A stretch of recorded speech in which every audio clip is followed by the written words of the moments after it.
बिस्मिल्लाहिर्रहमानिर्रहीम। Dear students, आज का जो हमारा लेक्चर है वो है लेक्चर नंबर 6। और इसमें जो हमारा मेन टॉपिक है वो है linear and segmented memory models. तो इसमें हम सबसे पहले लीनियर मेमोरी मॉडल को डिस्कस करेंगे और उसके बाद जो है ना सेगमेंटेड मेमोरी मॉडल को डिस्कस करेंगे। अच्छा डियर स्टूडेंट्स, चलते हैं अपने एजेंडा की तरफ। आज के टॉपिक में हमने जो चीज़ें डिस्कस करनी है वो ये है कि सबसे पहले हम लीनियर मेमोरी मॉडल को डिस्कस करेंगे, उसके बाद सेगमेंटेड मेमोरी मॉडल को डिस्कस करेंगे। अच्छा, सेगमेंटेड मेमोरी मॉडल के बाद फिर हम ये देखेंगे कि मेमोरी की सेगमेंटेशन जो है वो कैसे होती है। और उसके बाद कुछ रजिस्टर्स जो हमारे बाकी रह गए थे उनको हम डिस्कस अब आज करेंगे, क्योंकि उनका इन रजिस्टर्स का जो ताल्लुक है वो इन मेमोरी सेगमेंट्स के साथ है। अच्छा, तो चलते हैं अपने पहले टॉपिक की तरफ। सबसे पहले हम ये डिस्कस करेंगे कि ये जो लीनियर मेमोरी मॉडल होता है ये होता कैसे है, ये क्या चीज़ होती है। अच्छा, इसको डियर स्टूडेंट्स हम फ्लैट मेमोरी मॉडल भी कहते हैं। और इसमें जो मेमोरी की ऑर्गेनाइजेशन होती है वो कुछ इस तरीके से होती है कि जो आपके पास मेमोरी होती है वो सिंगल कंटिगुअस एड्रेस स्पेस होते हैं। कहने का मकसद ये है कि लीनियर मेमोरी मॉडल में आपको जो मेमोरी नज़र आएगी वो कुछ इस तरीके से होगी कि सारी की सारी मेमोरी आपको कंटिगुअस मेमोरी लोकेशंस की तरह, यानी सीपीयू को मेमोरी जो है ना इस तरीके से नज़र आएगी। ठीक, ये मेमोरी लोकेशंस होगी हमारी। तो पूरी की पूरी मेमोरी जो है सीपीयू को वो कुछ इस तरीके से नज़र आएंगी, और ये जो लोकेशंस होंगी ये क्या होंगी, ये कंटिगुअस होंगी। अच्छा, अब इस मेमोरी मॉडल की जो रेंज है, यानी जो एड्रेस रेंज है वो कहाँ से कहाँ तक होती है। एड्रेस रेंज इस मेमोरी मॉडल की 0 से लेकर मैक्स बाइट तक होती है। मैक्स बाइट से मुराद ये है कि आपकी जो मेमोरी है उसकी मैक्सिमम लिमिट कितनी है। अगर तो मैक्सिमम लिमिट जो है 64K है, ठीक है, तो फिर 0 से लेकर 64K तक आप मेमोरी को जो है ना सीपीयू एड्रेस कर सकता है। तो मैक्स बाइट से मुराद ये है कि मेमोरी की मैक्सिमम लिमिट कितनी है। तो लीनियर मेमोरी मॉडल को एड्रेस जब सीपीयू करेगा तो रेंज उसकी जो है ना 0 से लेकर मैक्स बाइट तक होगी। अच्छा, अब इसमें ये जो लोकेशन है, ठीक है, ये फर्स्ट लोकेशन, इसको अगर हम देखें तो ये कितनी बिट की होगी, इसका स्पेस कितना होगा, ये 32 बिट स्पेस होगा। यानी ये जो मेमोरी लोकेशन है, मैं एग्जांपल से आपको समझाने की कोशिश करता हूँ कि ये जो है हमारे पास 32 बिट मेमोरी स्पेस है, ये जो फर्स्ट लोकेशन है। अच्छा, इसी तरह ये भी 32 बिट मेमोरी स्पेस होगी, और जितनी भी मेमोरी की लोकेशंस हैं हर एक को हम ये कहेंगे कि भाई ये 32 बिट एड्रेस स्पेस है। अच्छा, तो इसका क्या मतलब हो गया कि टोटल अब अगर हम मेमोरी को कैलकुलेट करना चाहें कि टोटल कितनी जो है ना मेमोरी हमारे पास एड्रेस होगी, यानी सीपीयू कितनी मेमोरी को एड्रेस कर सकता है टोटल। तो ये देखिए, सिंपल सा फार्मूला है कि 2 रेज़ टू द पावर 32 अगर आप करेंगे तो 4 GB मेमोरी को जो है ना सीपीयू एड्रेस कर सकता है, अगर जो है ना ये एक स्पेस जो है, ये मेमोरी की एक लोकेशन हमारे पास क्या हो, 32 बिट की हो। तो इस फार्मूले के तहत आपको ये पता चलेगा कि भाई टोटल कितनी मेमोरी जो है वो सीपीयू उसको एड्रेस कर सकता है। अच्छा, अब ये जो ऑपरेटिंग सिस्टम है ये करता क्या है, ओएस ये करता है कि ये जो लीनियर एड्रेसेस हैं, अच्छा डियर स्टूडेंट्स, ये जितने भी एड्रेस होंगे, यानी इस मेमोरी लोकेशन को रिप्रेजेंट करने के लिए जो एड्रेस है उसको हम लीनियर एड्रेस कहेंगे, क्योंकि ये सारी की सारी मेमोरी जो है ये लीनियर फॉर्म में है, कंटिगुअस मेमोरी लोकेशंस हैं। अब इनको ऑपरेटिंग सिस्टम ट्रांसलेट करेगा इन लीनियर एड्रेसेस को फिज़िकल एड्रेसेस में। ठीक, वजह उसकी ये है डियर स्टूडेंट्स, ये आपके ऑपरेटिंग सिस्टम के कंसेप्ट हैं कि जब आप मेमोरी से कोई डेटा फेच करना चाहें तो ज़ाहिरी बात है आपको फ़िज़िकल एड्रेस कैलकुलेट करना पड़ता है। यानी सीपीयू क्या करता है, सीपीयू लॉजिकल एड्रेस जनरेट करता है, फिर वो लॉजिकल एड्रेस जो है वो कन्वर्ट होता है फिज़िकल एड्रेस में, तब जाके मेमोरी से डेटा को फेच किया जाता है। इस कंसेप्ट को अगर आप रिवाइज़ करना चाहते हैं तो आप ऑपरेटिंग सिस्टम का कोर्स जो है उसमें आप इसको रिवाइज़ कर सकते हैं।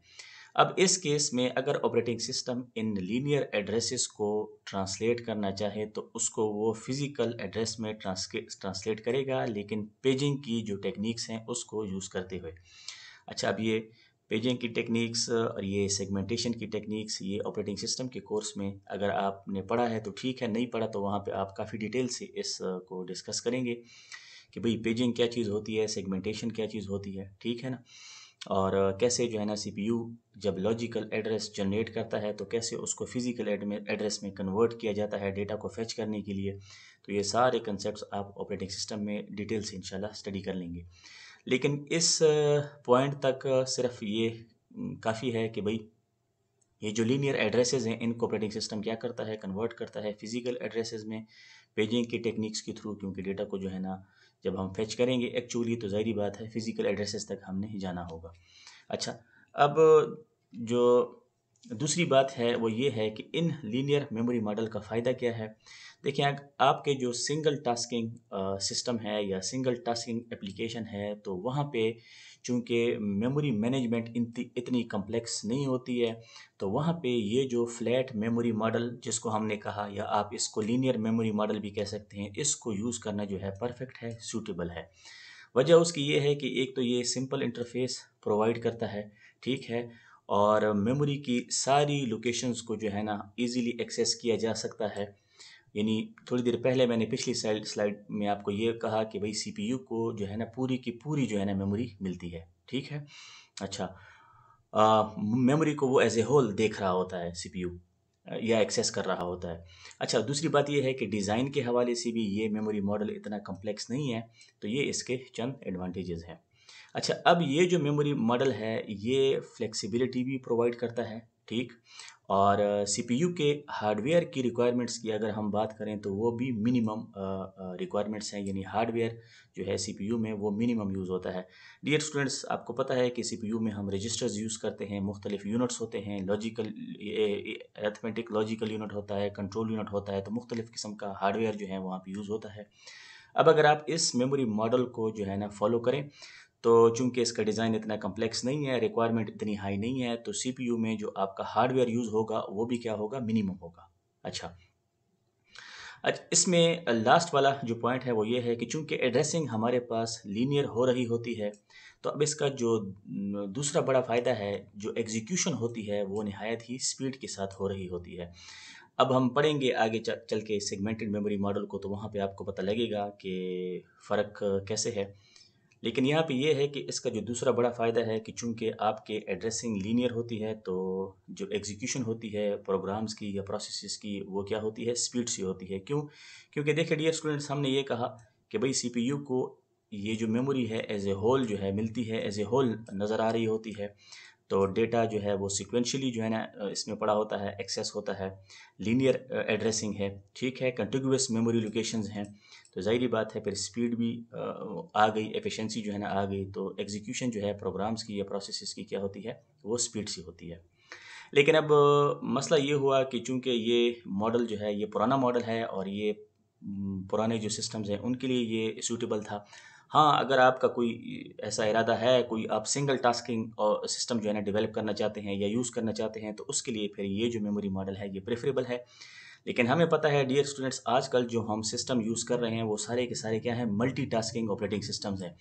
अब इन मल्टीटास्किंग ऑपरेटिंग सिस्टम्स में लीनियर जो मेमोरी मॉडल है, अब इसको यूज़ करना जो है वो सूटेबल नहीं है, यानी इसको हम यूज़ नहीं कर सकते। देखिए इधर नाम से ही ज़ाहिर है, मल्टीपल टास्क्स अब हमने क्या करने हैं, हमने मेमोरी में लोड करने हैं, ठीक है। क्यों लोड? क्योंकि हम ये चाहते हैं, लेट्स से ये प्रोसेस 1 है, टास्क 1 है, ये टास्क 2 हो गया और ये टास्क 3 हो गया। मैं ये चाहता हूँ, ये मुख्तलिफ टास्क्स हैं, मैं ये चाहता हूँ कि इसको भी थोड़ी देर के लिए सीपीयू मिले, ये भी एग्जीक्यूट हो, इसको भी थोड़ी देर के लिए सीपीयू मिले, ये भी एग्जीक्यूट हो, और इसको भी थोड़ी देर के लिए सीपीयू मिले, इसको भी मैं एग्जीक्यूट करना चाहता हूँ। ऑपरेटिंग सिस्टम के हवाले से फिर ये सीपीयू स्केड्यूलिंग जो हमने, अगर आपने स्टडी किया हो, तो उसमें हम क्या करते हैं कि सीपीयू थोड़ी थोड़ी देर के लिए इन प्रोसेसेस को मिलता है ताकि ये सारे प्रोसेस जो हैं वो एग्जीक्यूट हों। तो ये किस फैशन में अब एग्जीक्यूट हो रहे हैं? मल्टीटास्किंग फैशन में ये एग्जीक्यूट हो रहे हैं। तो अब चूंकि हमारे जो ऑपरेटिंग सिस्टम है वो मल्टीटास्किंग है, लिहाजा हमें अब जो मेमोरी मॉडल है उसको भी जो है ना अपडेट करना है। तो इसका जो आंसर है वो फिर आपके पास अब ये सेगमेंटेड मेमोरी मॉडल आ गया, ठीक। अच्छा, जो पहले प्रोसेसर थे इंटेल के, जो पहले आर्किटेक्चर था प्रोसेसर्स का, वो यानी 80 80 या 8085, ये दोनों आर्किटेक्चर जो हैं ये किस चीज़ को यूज़ करते थे, लीनियर मेमोरी मॉडल को यूज़ करते थे। ठीक, लेकिन आजकल जो है ज़ाहिर बात है आर्किटेक्चर में भी काफ़ी तरक्की हुई। अच्छा, अब लीनियर मेमोरी मॉडल जो है इसमें हमने कहा कि भाई मेमोरी जो है वो एज ए होल जो है अपीयर होती है, यानी सीपीयू को मेमोरी एज ए होल मिलती है, वो एज ए होल उसको देख रहा होता है। अच्छा, ये अगर मैं आपको ये कहूँ कि देखें एरे ऑफ डेटा, एरेज में आप क्या करते हैं, जब हम किसी एरे को डिक्लेयर करते हैं तो ये मेमोरी लोकेशंस हो गई, ठीक है ना। ये एरेज की मुख्तलिफ एलिमेंट्स को हम स्टोर करना चाहते हैं, एड्रेसिंग हम शुरू करते हैं भाई जहाँ तक हो 1 2 3 4 5 तक। ठीक, तो ये जो लीनियर मेमोरी मॉडल है ये कुछ इस तरीके से होता है जैसे एरे ऑफ डेटा होता है। एरे ऑफ डेटा में अब क्या होता है, ये जो मेमोरी लोकेशंस होती हैं, ये जो सेल्स होते हैं ये कंटिग्यूअस होते हैं, ठीक है ना, एक दूसरे से मिले हुए होते हैं। फिर इन इंडेक्स के थ्रू हम क्या करते हैं, एरे के एलिमेंट्स को हम क्या एक्सेस करते हैं। तो लीनियर मेमोरी मॉडल इस तरीके से जो है ना सीपीयू को नज़र आ रहा होता है, एक सिंगल एरे ऑफ डेटा के तौर पर सीपीयू को ये नज़र आ रहा होता है। अच्छा, अब जो 80 80 और 80 85 के इंटेल के आर्किटेक्चर थे वो टोटल कितनी मेमोरी को एक्सेस करते थे या एड्रेस करते थे, 64 के मेमोरी को वो एड्रेस करते थे।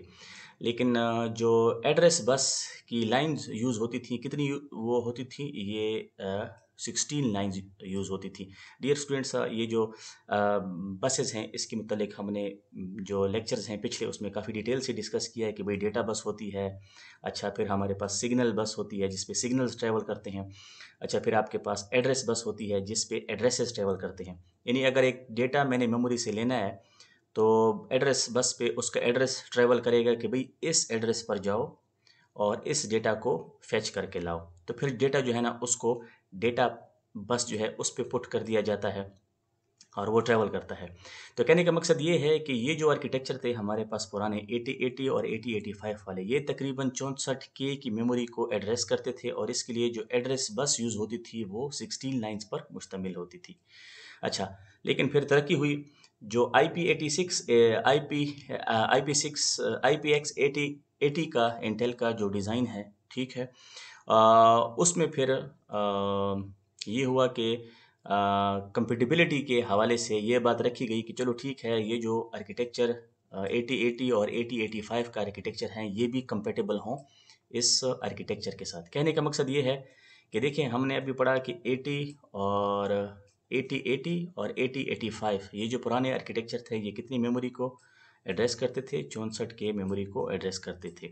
फिर ये जब IAPX 8080 का आर्किटेक्चर आया तो ये जो डिज़ाइनर थे जो भी आर्किटेक्चरल डिज़ाइनर थे, ठीक है, उन्होंने ये सोचा कि भाई ये बैकवर्ड कंपेटिबिलिटी भी होनी चाहिए।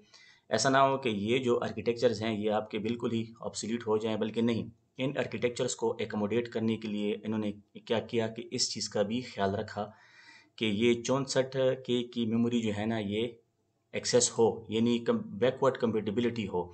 तो उसके लिए फिर ये हुआ कि ये सेगमेंटेड मेमोरी मॉडल में जो सेगमेंट्स अब हम आगे चल के देखेंगे इंशाल्लाह, जब उनको डिज़ाइन किया गया तो एक सेगमेंट का साइज़ जो है 64 के रख दिया गया। अच्छा, अब ये हम देखेंगे कि कितने हमारे पास सेगमेंट्स बनते हैं, लेकिन सिर्फ ये जो पॉइंट है ये वाला ये क्लियर मैं करना चाहता हूँ कि भाई जो सेगमेंट्स अब बने सेगमेंटेड मेमोरी मॉडल में, तो जो एक सेगमेंट है उसका साइज़ कितना रख दिया गया, 64 के रख दिया गया। फ़ायदा इसका क्या हुआ कि भाई ये जो आर्किटेक्चर थे पुराने अब ये भी क्या हो गए, एकोमोडेट हो गए, यानी बैकवर्ड कंपेटिबिलिटी मिल गई। ठीक, अच्छा, अब जो सेगमेंटेड मेमोरी मॉडल है उसको देखते हैं कि वो क्या होता है। अच्छा, एक और जो कंपेटिबिलिटी के अलावा, एक तो हमने ये कहा कि भाई कंपेटिबिलिटी मिली, ठीक है ना, जो 64 की मेमोरी थी उसको भी एकोमोडेट किया गया नए आर्किटेक्चर में, नए डिज़ाइन में, ताकि जो पुराने आर्किटेक्चर हैं उनको भी एकोमोडेट किया जा सके। लेकिन एक दूसरी बात ये है कि अब जो सेगमेंटेड मेमोरी मॉडल है इसमें कुछ इस तरह होता है कि जो आपका प्रोग्राम होता है, लेट्स से डियर स्टूडेंट्स ये आपका प्रोग्राम भी है, ठीक है। इस प्रोग्राम में क्या होता है, इस प्रोग्राम में एक होता है आपका कोड, ठीक है, और दूसरा होता है आपका डेटा। अब तक हम ये पढ़ते आ रहे हैं, लेकिन एक तीसरी चीज़ भी होती है जिसे हम कहते हैं स्टैक।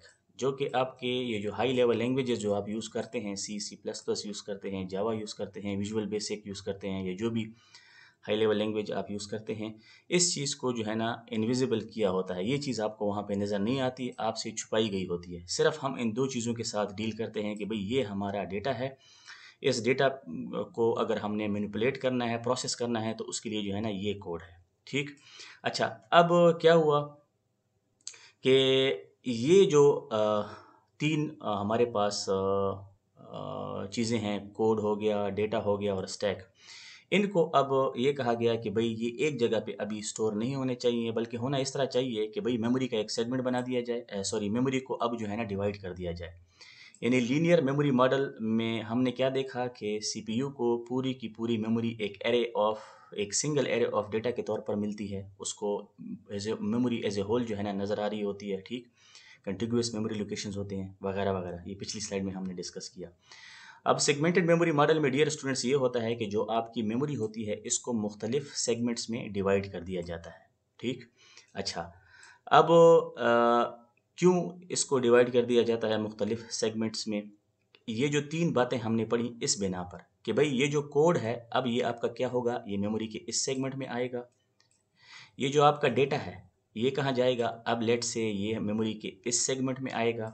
ये जो आपकी स्टैक है, ठीक, ये कहाँ जाएगी, ये आपकी इस सेगमेंट में आएगी। और एक तीसरा सेगमेंट भी होता है जिसको एक्स्ट्रा सेगमेंट कहा जाता है। ये एक्स्ट्रा सेगमेंट के नाम से ही ज़ाहिर है कि आपने एक्स्ट्रा जो डेटा है उसको अगर आपने एकोमोडेट करना है या आपको चाहिए तो उसके लिए एक एक्स्ट्रा सेगमेंट भी होता है। कहने का मकसद ये है कि सेगमेंटेड मेमोरी मॉडल में अब आपकी मेमोरी जो है ना वो 4 सेगमेंट्स में डिवाइड हो जाती है। एक सेगमेंट में आपका कोड आ गया, दूसरी सेगमेंट में आपका डेटा आ गया, तीसरी सेगमेंट में आपका स्टैक आ गया, चौथी सेगमेंट में आपका एक्स्ट्रा जो भी डेटा है, ठीक है, उसको अगर आप एकोमोडेट करना चाहते हैं तो वो आ गया। तो देखिए डियर स्टूडेंट्स, ये बुनियादी फ़र्क है लीनियर मेमोरी मॉडल में और सेगमेंटेड मेमोरी मॉडल में। मेरे ख्याल में आप लोगों को समझ आ गई होगी। अब इसका फ़ायदा क्या है? अच्छा, इसका फ़ायदा हम डियर स्टूडेंट्स पिछले लेक्चर्सों में भी पढ़ चुके हैं। ख़ुसूसी तौर पे जो एड्रेसिंग मोड्स हैं हमारे, वहाँ पे हम इसका फ़ायदा देखें पढ़ चुके हैं कि हम क्या करना चाहते हैं, हम प्रोग्राम रिलोकेशन करना चाहते हैं। एक तो हमने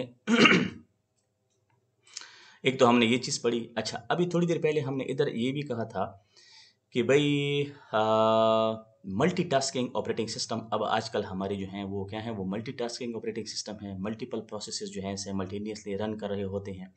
तो उसके लिए लीनियर मेमोरी मॉडल जो है उसको यूज़ करना सूटेबल नहीं था, मुमकिन नहीं था। तो क्या किया गया कि भाई सेगमेंटेड मेमोरी मॉडल को डेवलप किया गया। अब सेगमेंटेड मेमोरी मॉडल क्या होता है, ये अभी थोड़ी देर पहले हमने डिस्कस किया। इस तरीके से सेगमेंटेड मेमोरी मॉडल जो है वो मिलता है। अच्छा, अब क्या हो गया, फ़ायदा इसका क्या हुआ? फ़ायदा इसका ये हो गया कि मेमोरी को तो मुख्तलिफ सेगमेंट्स में डिवाइड कर दिया गया। ठीक है। अब मेरा प्रोसेस जो है लेट से इस सेगमेंट में रन कर रहा है, किसी दूसरे शख्स का प्रोसेस इस सेगमेंट में रन कर रहा है। ठीक है। तीसरे का किसी और सेगमेंट में रन कर रहा है, क्योंकि अब मेमोरी जो है ना आपकी क्या हो गई, वो मुख्तलिफ हिस्सों में डिवाइड हो गई। लेट से कि मेरा जो एरिया है जहाँ पे मेरा प्रोग्राम लोड हुआ वो ये है। ठीक। दूसरे प्रोग्राम का प्रोसेस जो है या दूसरा प्रोग्राम जो है उसका एरिया क्या है, ये है। यानी किया हमने क्या, सिंपली कि मेमोरी को जो है ना मुख्तलिफ एरियाज़ में डिवाइड कर दिया, जिन एरियाज़ को हम क्या कहते हैं, सेगमेंट्स कहते हैं। अब फ़ायदा उसका ये हुआ कि मेरा जो प्रोग्राम है मेमोरी के इस एरिया में लोड हुआ, एग्जीक्यूट हो रहा है। दूसरा जो प्रोग्राम है या प्रोसेस है वो मेमोरी के इस हिस्से में एग्जीक्यूट हो रहा है। ठीक है। तीसरा प्रोग्राम कहीं और जो है ना एग्जीक्यूट हो रहा होगा। तो अब सीपीयू जो है इनको बारी बारी मिलेगा थोड़े थोड़े टाइम के लिए, जिसको हम सीपीयू स्केजुलिंग कहते हैं। ऑपरेटिंग सिस्टम में आप ये पढ़ेंगे, अगर आपने पढ़ा है तो आपको पता होगा, नहीं पता तो आप ये कंसेप्ट अपने रिवाइज कर लें। तो अब होता ये है कि थोड़ी देर के लिए मेरा प्रोसेस रन किया, फिर ये प्रोसेस रन किया, इसी तरह तीसरा प्रोसेस रन किया। तो हम इस सारे प्रोसेस जो हैं ये बारी बारी रन कर रहे हैं थोड़ी थोड़ी देर के लिए। तो देखिए मल्टीटास्किंग जो एनवायरनमेंट है वो मिला कि ना, मल्टीपल प्रोसेसेस क्या कर रहे हैं, इस तरीके से साइमल्टेनियसली रन कर रहे होते हैं।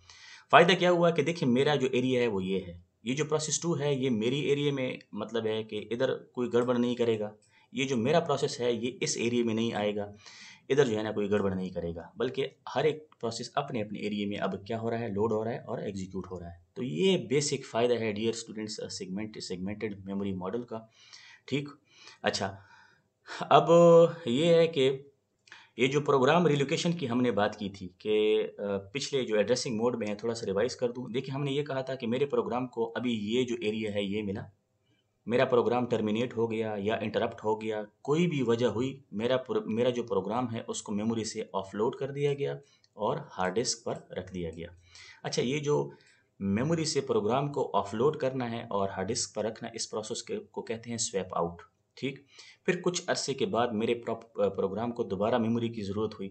अब हार्ड डिस्क से मेरे प्रोग्राम को जो है ना दोबारा लोड कर दिया गया मेमोरी में। लेट से अब जो मेमोरी लोकेशन मिली मेरे प्रोग्राम को वो ये थी। क्यों? क्योंकि ये जो पहली लोकेशन थी ये किसी दूसरे प्रोग्राम ने एक्ोपाई कर दी। लेट से P5 जो प्रोग्राम था ये उसको मिली, उसने एक्ोपाई की। अब ये जगह जो है खाली नहीं थी। तो दोबारा जब हमने अपने प्रोग्राम को स्वैप इन किया मेमोरी में, तो अब जो अच्छा इसमें ये होता है कि जो जगह खाली होगी, अवेलेबल जो जगह होगी वही मिलेगी। ठीक। तो अब उसको ये जगह मिली, तो यहाँ पे अब वो लोड हो गया। तो देखें ये dear students, segmented memory model का ये फ़ायदा देखें, आपके पास प्रोग्राम रिलोकेशन भी आ रही है। ठीक है। अच्छा, प्रोग्राम आपके सेपरेट मेमोरी एरियाज में एग्जीक्यूट हो रहे हैं, एक दूसरे के जो प्रोग्राम्स हैं उनको इफेक्ट नहीं कर रहे हैं। तो ये देखें, ये जो है ना सेगमेंटेड मेमोरी मॉडल्स के फ़वाइद हैं। तो इस तरह जो है ना ये ज़रूरत पेश आई कि भाई मेमोरी मॉडल जो है उसको इस तरीके से डेवलप किया जाए अगर मल्टीटास्किंग एनवायरनमेंट चाहिए तो। अच्छा, अब ये तो सेगमेंटेड मेमोरी मॉडल की हमने बात की। हमने ये देखा कि लीनियर मेमोरी मॉडल क्या होता है, उसके बाद सेगमेंटेड मेमोरी मॉडल को हमने देखा, डिफरेंस जो बुनियादी डिफरेंस था वो भी हमने देखा। अब हम ये जो सेगमेंटेड मेमोरी मॉडल है, अब आगे जो हमारी जितनी भी डिस्कशन होगी वो इस मेमोरी मॉडल के ऊपर बेस करेगी। अच्छा, अब हमने ये कहा कि भाई मेमोरी हमारी क्या होती है, मुख्तलिफ सेगमेंट्स में जो है ना वो डिवाइड होती है। ठीक है। लेट से ये 4 सेगमेंट्स में हमारी मेमोरी जो है ना डिवाइड हुई। अच्छा, एक जो है हमारा डेटा सेगमेंट हो गया, तो उसमें डेटा आ गया। दूसरा में प्रोग्राम ये कोड सेगमेंट हो गया। यानी इसमें होता क्या है कि आपकी मेमोरी को डिवाइड किया जाता है सेगमेंट्स में। ठीक है। वेरियस साइज़ के आपके पास क्या होंगे, सेगमेंट्स होंगे। मेमोरी को इस तरीके से डिवाइड कर दिया जाता है।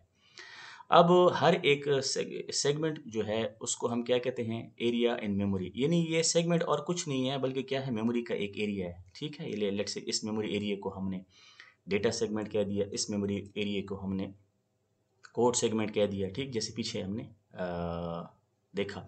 अच्छा, अब इधर ये जो तीसरा पॉइंट है ये कहता है कि भाई जब आपने इस मेमोरी को डिवाइड किया तो हर एक एरिया को अब नाम क्या दिया जाएगा।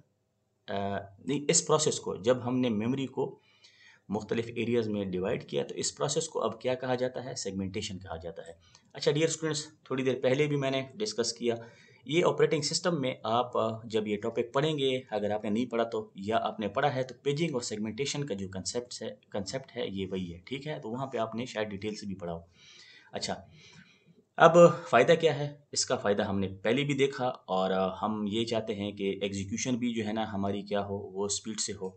लेकिन असल जो बुनियादी फ़ायदा है सेगमेंटेशन का, जैसे पहले मैंने आपसे कहा कि भाई हम मल्टीटास्किंग एनवायरनमेंट चाहते हैं। हम ये चाहते हैं कि साइमल्टेनियसली एक वक्त में हमारे एक से ज़्यादा प्रोग्राम जो हैं वो रन हो। जैसे डियर स्टूडेंट्स आजकल हम यूज़ कर रहे हैं, हम अपने कंप्यूटर्स पे मुख्तलिफ़ किस्म के प्रोग्राम जो हैं एक ही वक्त में रन कर रहे होते हैं। ठीक। तो ये किसकी बदौलत होता है, ये सेगमेंटेड मेमोरी मॉडल की बदौलत होता है। तो ये इसका बुनियादी फ़ायदा है। अच्छा, अब मेमोरी में जो डेटा स्टोर होता है वो किस फॉर्म में होता है, बाइट्स की शेप में मेमोरी में डेटा स्टोर होता है। अब इस बाइट को अगर मैंने एक्सेस करना है तो उसके लिए एक स्पेसिफिक एड्रेस होगा। अच्छा, ये चीज़ें शायद आपने इंट्रोडक्शन टू कंप्यूटर जो है उसमें पढ़ा भी हो, लेकिन मैं फिर रिवाइज कर देता हूँ। देखें, ये हमारी मेमोरी हो गई। ठीक। और ये हमारी मेमोरी की मुख्तलिफ लोकेशंस हो गई। अब वो ये कह रहा है पहला पॉइंट कि ये जो डेटा यहाँ पे स्टोर हो रहा है ये किस फॉर्म में स्टोर हो रहा है, बाइट्स की फॉर्म में स्टोर हो रहा है। अब अगर मेमोरी की इस लोकेशन को मैंने एड्रेस करना है या एक्सेस करना है तो उसके लिए एक स्पेसिफिक एड्रेस दिया गया होगा। इसके पहले भी हमने बात की एड्रेसिंग मोड्स में और अभी थोड़ी देर बाद हम देख भी लेंगे। ठीक। अच्छा, अब जो इंटेल का 8086 का आर्किटेक्चर है उसकी ये जो एड्रेस है, इसके लिए जो एड्रेस बस यूज़ होती है वो कितनी लाइंस पर मुश्तमिल होती है, 20 लाइंस पर मुश्तमिल होती है। यानी ये जो मेमोरी की एड्रेस लोकेशन है, इसको अगर मैं एक्सेस करना चाहता हूँ तो ज़ाहिर बात है मैं एड्रेस बस के थ्रू इसको एक्सेस करूँगा, क्योंकि एड्रेस कहाँ किस पर ट्रैवल होता है, एड्रेस बस पर जो है वो एड्रेस ट्रैवल होता है। अब इस एड्रेस बस पे कितनी लाइंस, ये जो एड्रेस बस होगी हमारी, ये कितनी लाइंस पर मुश्तमिल होगी? ये 20 लाइंस पर मुश्तमिल होगी। ठीक। अच्छा, अब कहने का मतलब क्या है? कहने का मकसद ये है कि अगर इस मेमोरी लोकेशन को मैं एक्सेस करना चाहता हूँ तो मुझे 20 बिट्स चाहिए। इस मेमोरी लोकेशन को भी एक्सेस करने के लिए मुझे 20 बिट्स चाहिए। इसी तरह मेमोरी की हर एक लोकेशन को एक्सेस करने के लिए मुझे 20 बिट्स चाहिए। क्यों? क्योंकि एड्रेस बिट, जो एड्रेस बस है उस पे 20 बिट्स ट्रेवल करेंगी, क्योंकि 20 लाइंस हैं। ठीक। अच्छा, तो अब टोटल अगर मैं ये जानना चाहूँ कि कितनी मेमोरी जो है उसको मैं टोटल एड्रेस कर सकता हूँ, तो उसके लिए सिंपल फार्मूला है 2 raised to the power 20 करें तो 10,48,576 बाइट्स जो हैं वो आप क्या कर सकते हैं? एड्रेस कर सकते हैं। अब ये जो लास्ट पॉइंट है वो ये कहता है कि जो 8086 का आर्किटेक्चर है, इसकी जो मेमोरी है, एड्रेस है, उसकी रेंज कहाँ से कहाँ तक है? ये 0000H से लेकर FFFH तक है। डियर स्टूडेंट्स, आपको पता है कि पहली मेमोरी का एड्रेस हमारे पास क्या है? ये है, यानी मेमोरी एड्रेस, मेमोरी लोकेशन जो है उसका पहला एड्रेस जो है वो 0 से शुरू होता है, और जो लास्ट मेमोरी लोकेशन है उसका एड्रेस क्या होता है? वो FFF होता है। अब ये H किस लिए है? ये H रिप्रेजेंट करता है हेक्साडेसिमल, यानी इनको हमने हेक्साडेसिमल में रिप्रेजेंट किया। अच्छा, हेक्साडेसिमल का जो एक डिजिट होता है डियर स्टूडेंट्स, ये 4 बिट्स के बराबर होता है। ठीक। अच्छा, तो ये इनको गिने, ये कितने जीरोज हो गए? 1 2 3 4 5, ये तो 5 हो गए। 5 को जब हम मल्टीप्लाई करेंगे 4 से तो देखिए कितने बिट्स आपके पास आ गए? आपके पास 20 बिट्स आ गए। समझ आ गई? देखिए, थोड़ी देर पहले हमने ये कहा कि इस मेमोरी लोकेशंस को अगर हम एक्सेस करेंगे तो हमें कितने बिट्स की ज़रूरत पड़ेगी? 20 बिट्स की। ठीक। तो स्टार्टिंग रेंज कहाँ से शुरू होगी? एड्रेसेस की 0 से, और लास्ट वाली जो रेंज है वो FFF है, और ये जो H है ये हेक्साडेसिमल को रिप्रेजेंट करता है। अच्छा, ये होगी बात। अब डियर स्टूडेंट्स, 8086 का जो मेमोरी है उसको अब 4 हिस्सों में तकसीम कर दिया गया। वो 4 हिस्से क्या हैं?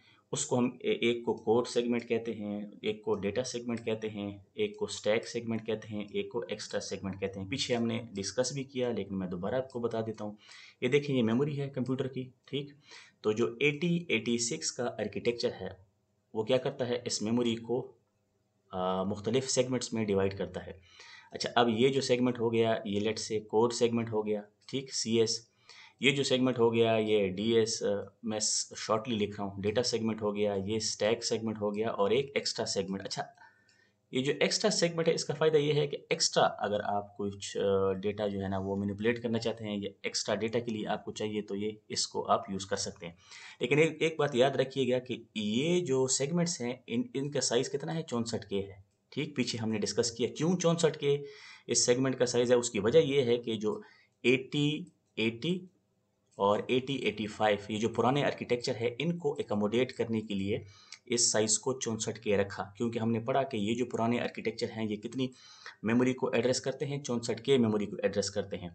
तो इस चीज़ को एकोमोडेट करने के लिए, बैकवर्ड कंपेटिबिलिटी देने के लिए डिज़ाइनर ने क्या किया है कि जो सेगमेंट्स हैं इनका साइज़ क्या रखा? 64K रखा। ठीक। अच्छा, अब ये तो सेगमेंट्स के हवाले से बात हो गई।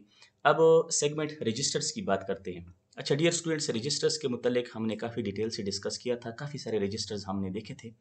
ये 4 रजिस्टर हमारे रह गए थे। एक डेटा सेगमेंट रजिस्टर हो गया, एक कोड सेगमेंट रजिस्टर हो गया, एक स्टैक सेगमेंट रजिस्टर हो गया, और एक एक्स्ट्रा सेगमेंट रजिस्टर हो गया। अब डियर स्टूडेंट्स, इतना तो आपको अंदाज़ा हो गया होगा कि भाई ये रजिस्टर्स किस चीज़ को होल्ड करते हैं।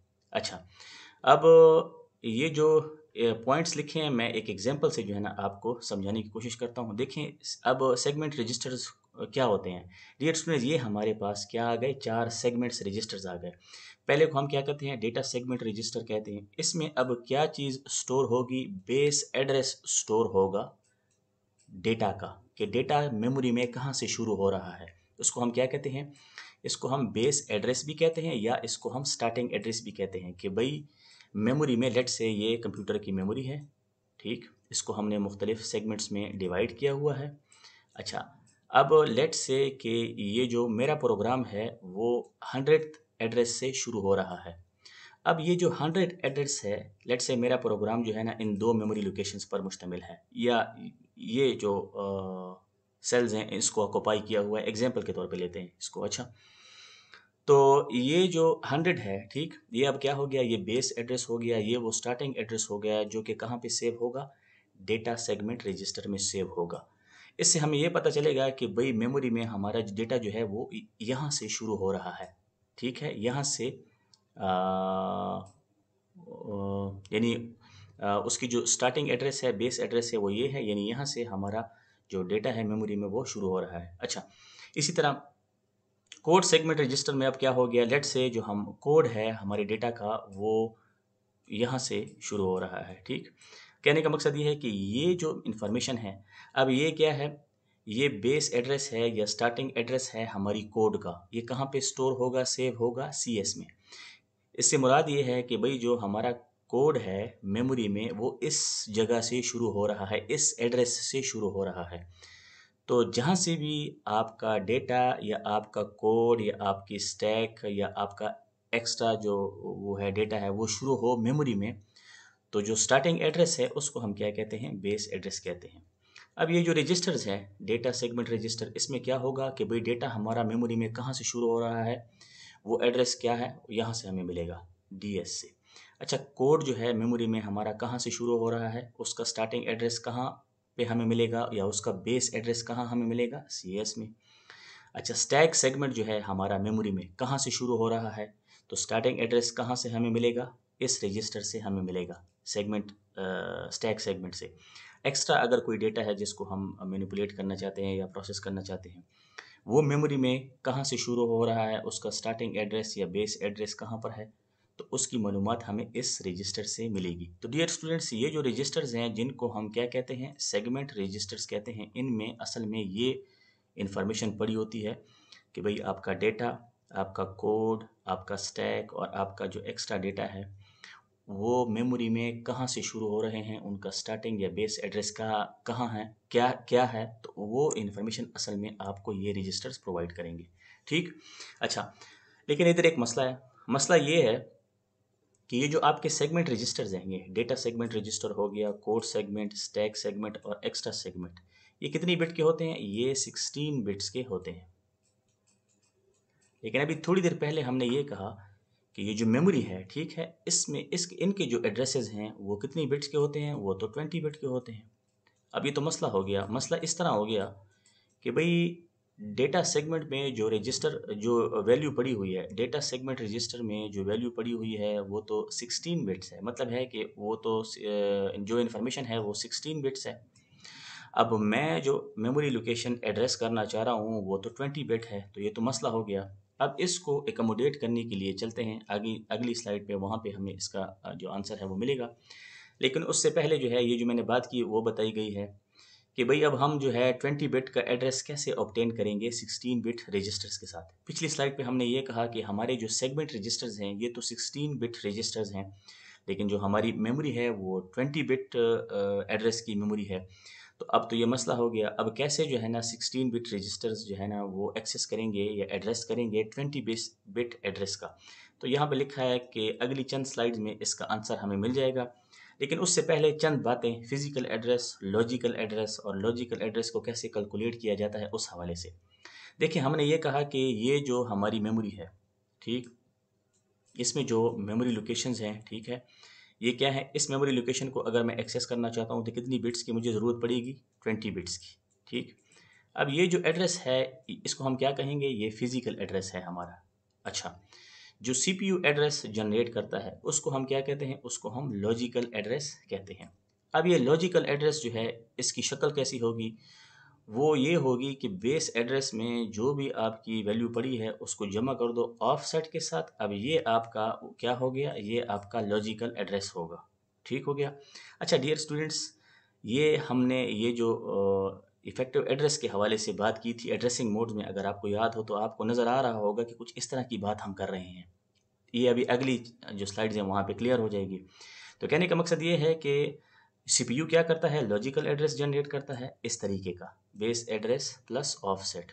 अच्छा, फिर वो कन्वर्ट होता है फिजिकल एड्रेस में, फिर जो है ना मेमोरी में जो भी लोकेशन है, जो भी एड्रेस है, उस पर जो डेटा है उसको फेच किया जाता है और एग्जीक्यूट किया जाता है। अच्छा, इसको हमने कहा था कि इसको हम ऑफसेट भी कहते हैं या डिस्प्लेसमेंट भी कहते हैं। अब इसका मतलब क्या है? इसका मतलब ये है कि मेमोरी में प्रोग्राम आपका जहाँ से शुरू हो रहा है, ठीक है? तो स्टार्टिंग लोकेशन से लेकर जिस मेमोरी लोकेशन को आप एक्सेस कर रहे हैं, वहाँ तक की रेंज जो है इसको हम ऑफसेट कहते हैं। अब डियर स्टूडेंट्स, एक डायग्राम से इंशाल्लाह मैं आपको समझाने की कोशिश करता हूँ। देखिए, ये हम पहले भी पढ़ चुके हैं। इसको हम ऑफसेट भी कहते हैं और डिस्प्लेसमेंट भी कहते हैं। कहने का मकसद ये है कि लेट से ये जो मेरा डेटा है मेमोरी में वो 100th लोकेशन से शुरू हो रहा है, ठीक? लेकिन मुझे जो है ना 105th लोकेशन पे जाना है। अब ये जो 105th है, ये जो 5 है, इसको हम क्या कहेंगे? इसको हम ऑफसेट कहेंगे। क्यों? देखिए, हमारा प्रोग्राम मेमोरी में शुरू हो रहा है 100th लोकेशन से, तो बेस एड्रेस क्या हो गया? बेस एड्रेस हो गया, या स्टार्टिंग एड्रेस जिसको हमने कहा, वो 100 हो गया। मैं जाना चाह रहा हूँ 105th लोकेशन पे, तो ऑफसेट इस केस में अब क्या हो गया? 5 हो गया। अच्छा, इसको जब जमा करेंगे हम, देखें 100 + 5 तो क्या आएगा मेरे पास? 105। तो देखिए यहाँ पे हम पहुँच जाएंगे और जो भी डेटा है उसको फेच करेंगे। तो इस तरीके से जो है ना ये काम होता है। अच्छा, अब जो डेटा सेगमेंट रजिस्टर, अच्छा इसकी एक एग्जांपल अभी हम देखते हैं। जो हमने बात की कि भाई हमारे पास जो मेमोरी है, एड्रेस है, वो तो 20 बिट का है, लेकिन सेगमेंट रजिस्टर्स जो हैं वो हमारे पास 16 बिट के हैं। अब 16 बिट रजिस्टर कैसे एड्रेस करेगा 20 बिट मेमोरी लोकेशन को? तो इस प्रॉब्लम को सॉल्व हम कैसे करेंगे, इसको अब देखते हैं। उसके लिए ये जो है ना एग्जांपल दी गई है, लेकिन उससे पहले हम एग्जांपल ले रहे हैं डेटा सेगमेंट रजिस्टर की, ठीक? अच्छा, डेटा सेगमेंट रजिस्टर से के हवाले से, अच्छा ये उसका शॉर्ट नेम है डीएस।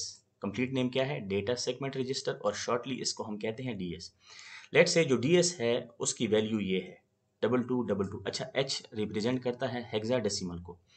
अब हमने 16 बिट एड्रेस को कन्वर्ट करना है 20 बिट में, तो इसके लिए एक यूनिट है सीपीयू का जिसको क्या कहा जाता है? बीआईयू। ये नीचे मैंने दिया गया, बताया भी है। बीआईयू को क्या कहते हैं? बस इंटरफेस यूनिट। ये यूनिट किस चीज़ को कंटेन करता है? ये जो सेगमेंट रजिस्टर्स अभी हमने डिस्कस किए, code segment register, data segment register, extra segment register और स्टैक सेगमेंट रजिस्टर, ये इन तीनों जो अच्छा, इनको स्पेशल पर्पस रजिस्टर भी कहा जाता है। ये देखिए मैंने मेंशन किया है कि भाई ये स्पेशल पर्पस रजिस्टर्स हैं हमारे, और ये 16 बिट रजिस्टर्स हैं। तो बस इंटरफेस असल में इन स्पेशल पर्पस रजिस्टर्स को क्या करता है? कंटेन करता है। अब ये इसका काम है बीआईयू का कि वो क्या करे? 16 बिट एड्रेस को कन्वर्ट करे 20 बिट में। तो ये अब करेगा क्या? ये सिर्फ ये करेगा कि 0 बिट जो है हेक्साडेसिमल, 0 हेक्साडेसिमल जो है डिजिट, वो एंटर कर देगा, ऐड कर देगा सॉरी, जो आपका एड्रेस है उसकी लीस्ट सिग्निफिकेंट बिट्स के साथ। अच्छा, अपेंड कर देगा। अपेंड, अच्छा उसके बाद क्या होगा? लेट्स से ये डेटा सेगमेंट में जो हमारे पास एड्रेस पड़ा था वो ये था। बीआईयू ने क्या किया? अब हम क्या करना चाह रहे हैं? 16 बिट एड्रेस को कन्वर्ट करना चाह रहे हैं 20 बिट एड्रेस में। तो बीआईयू ने ये किया कि इसके साथ एक जीरो को ऐड कर दिया। ये लीस्ट सिग्निफिकेंट बिट, ये पोजीशन है। तो इधर इसने क्या कर दिया? जीरो को ऐड कर दिया। एच किसको रिप्रेजेंट करता है? हेक्साडेसिमल को। अब ये देखिए ये 20 बिट का एड्रेस बन गया। कैसे? अच्छा डियर स्टूडेंट्स, ये क्या है? हमारे पास हेक्साडेसिमल डिजिट्स हैं। एक हेक्साडेसिमल डिजिट 4 बिट के बराबर होता है। मैंने आपसे थोड़ी देर पहले कहा था। इसको गिने, ये कितनी डिजिट्स हैं? 1 2 3 4 5। 5 को ज़रब करें 4 के साथ तो क्या बनता है? 5 4 20। तो आपका जो 16 बिट एड्रेस था इस तरीके से वो 20 बिट एड्रेस में कन्वर्ट होता है। कौन इसको कन्वर्ट करता है? बीआईयू। वो करता क्या है कि ज़ीरो को अपेंड कर देता है इधर। तो ये तरीका हो गया, ठीक। अच्छा, अब ये है कि अगर आपके पास लॉजिकल एड्रेस स्पेसिफाई है और उसकी शेप कुछ इस तरीके से है, तो इसका मतलब क्या है? इसका मतलब ये है कि ये जो पहला एड्रेस है आपके पास, ये आपका क्या है? ये आपका बेस एड्रेस है या स्टार्टिंग एड्रेस जिसको हमने कहा था वो है। अच्छा, जबकि ये 0016 ये जो सेकंड पार्ट है, इसका मतलब क्या है? ये हमारा ऑफसेट है। यानी जब भी आपको इस किस्म का लॉजिकल एड्रेस नज़र आए तो आपको ये पता होना चाहिए कि भाई इसमें बेस एड्रेस कौन सा है और इसमें ऑफसेट वैल्यू क्या है। तो ये इधर ये जो 2 पॉइंट है इसमें मैंने यही बात की है कि ये जो है पोर्शन इस लॉजिकल एड्रेस का, ये ऑफसेट हो गया, जबकि ये पोर्शन जो है इस एड्रेस का, ये हमारे पास डेटा सेगमेंट रजिस्टर की वैल्यू हो गई। अच्छा, तो इस तरीके से ये कन्वर्जन होती है। अब जो है ना एड्रेसिंग, अगर CPU एड्रेस करना चाहे तो उसके लिए कोई प्रॉब्लम नहीं होगी। अच्छा, ये देखें, ये हमने ये एग्जांपल से दोबारा ये मेंशन किया है मैंने कि इफेक्टिव एड्रेस अब अगर हमने कैलकुलेट करना है। देखें डियर स्टूडेंट्स, ये एड्रेसिंग मोड में हमने ये इफेक्टिव एड्रेस के मुतालिक पढ़ा था।